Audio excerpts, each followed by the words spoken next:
Hello mga kapatid, magandang hapon sa inyong lahat. Kain na po tayo. Ako po ay nagkata ng tulingan at yun ang ulam ko. At ngayon pa lang po ako makain, hapon na. Dami po ako intindihin naglalaba. Kasi para sa uniform ng anak ko bukas. Mas luto, lahat, linis. Naisipan ko po na ituloy yung aming talakayan kagabi. Kasi medyo na-disturb po kami ng echo. Pasensya na po kayo. Alam niyo mga kapatid, si Duterte ay nagtatayo ng bagong oposisyon. Pero ang katotohanan po, yung oposisyon na itinatayo ni Duterte is para sa kanila yan laban kay Marcos. Ngayon po nagkakabistuhan na regarding doon sa mga naghabol ng dayaan na maraming OFW ang nakuha na ng pera bilang donasyon. So, sino po ang namamahala niyan? Diba, TM Trayo, pero hindi po kasali dyan si General Eli sa panghingi ng donasyon. Wala pong alam si General Eli pagdating sa pera. Ang masakit po, itinatanggi nila Isaac, nila Franklin Isaac na wala silang nakukuhang pera. Yan pong paghabol na yan nila sa dayaan at nakasama nila si Glenn Chong at ang mga tao ni Bantag ay isang pagpapakita na yan po ay para kay Duterte. Tayo po ba'y maniniwala pa? Ako po mismo, nakasama sa rally noong September 21. Nakita ko po ang pagkontra nila doon sa ibang mga ralista na ayaw nilang sumama. Ang isang leader po nila ay kasama nila doon sa People's Power movement do sa EDSA, no? Monument, sa People's Power Monument, sa PPM. Ang isa po leader nila dyan ay kasama nila doon. Kaya, nung yayain ko sila na pumunta doon sa pinakamalaking rally papuntang Mindiola, ayaw nilang sumama. So, ano ibig sabihin? Dahil yung nasa Mindiola, yun ay tunay na nakikipaglaban para sa dayaan. No? Ako mismo ang nakaranas nito. At ngayon ay naglalabasan na ang mga makatotohanan. Pinera-pera nila ang paghabol sa dayaan at ang mga nakasama nila ay mga kabig ni Duterte. At ngayon, dahil sa confidential fund, ay nagbanta si Duterte sa mga taga-kamara. At ngayon ay nananawagan na bagong oposisyon, kuno, dahil wala na raw oposisyon. Hindi po totoong walang oposisyon. Ang original pong oposisyon ay tayo.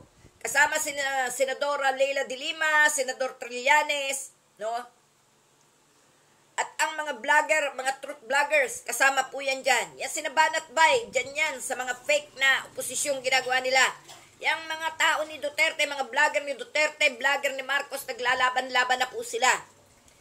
Masasabi ko po, hayaan natin sila ang magbakbakan. Tayo po ay tagapanood lang, tayo po ay taga-subaybay lang sa kanilang mga ginagawa, ano? At hindi po tayo dapat magpa-apekto at maniwala sa kanilang mga kabalbalan. Yan pong ginagawang yan ni Duterte ngayon, magtatatag-tatag ng oposisyon, yan yung nananawagan lang at namimeke na akala mo ubod ng santo. Hindi po totoo yan. Ang tunay pong oposisyon ay tayo.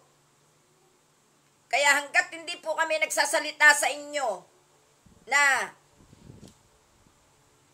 tayo ay wala ng pag-asa sa oposisyon, hindi po totoo yun.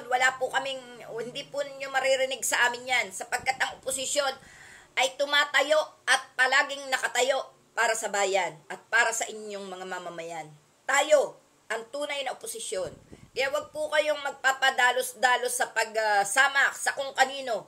At yung mga nananawagan ng mga donasyon po na yan, para daw sa mga rally, para sa pakipaglaban sa rehimeng Marcos, wag po kayo maniwala. Hindi ko po kinakampihan ng Marcos. Kaya lang po, mamili po kayo kung Marcos o Duterte ang mananatili dyan sa upuan. Pag po si Sara Duterte na paupo, lahat po tayo, papatayin na lang ng papatayin ng tarantadang yan. Kaya wag po kayong basta maniniwala sa mga yan. Kaya mga kapatid, pakatandaan, ang tunay na oposisyon ay tayo. Dito tayo magkakaisa. hindi ang itinatatag ni Duterte na oposisyon sapagkat may plano sila at hindi sila tunay na oposisyon. Ang hangad nila ay kapangyarihan, hangad nila ay makaupo, hangad nila ay maging hari at reyna ng bansa, hangad nila ay hawakan sa leeg ang taong bayan. Wala tayong kalaban-laban kapag ang mga iyan ang nakaupo sapagkat ang China ay kakuntsaba rin nila. Yan. Sila po yan. Sina Gloria Arroyo yan. Sina Duterte. Kakuntsaba yan ng China. Kaya mga kapatid, wag na wag kayong maniniwala. Basta't mga kapartido ni Duterte ang nananawagan, wag niyo pong paniniwalaan. Maraming salamat mga kapatid. Hanggang dyan lang po muna ang aking masasabi sapagkat ako'y bumawi po kagabi dahil sa aming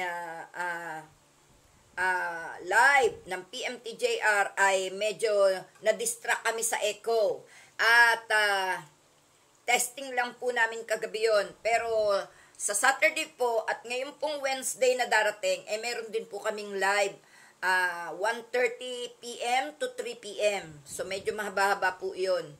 At abangan nyo po yun at marami po kaming tatalakayin. Tandaan mga kapatid, walang ibang tunay na oposisyon kundi ang ating samahan.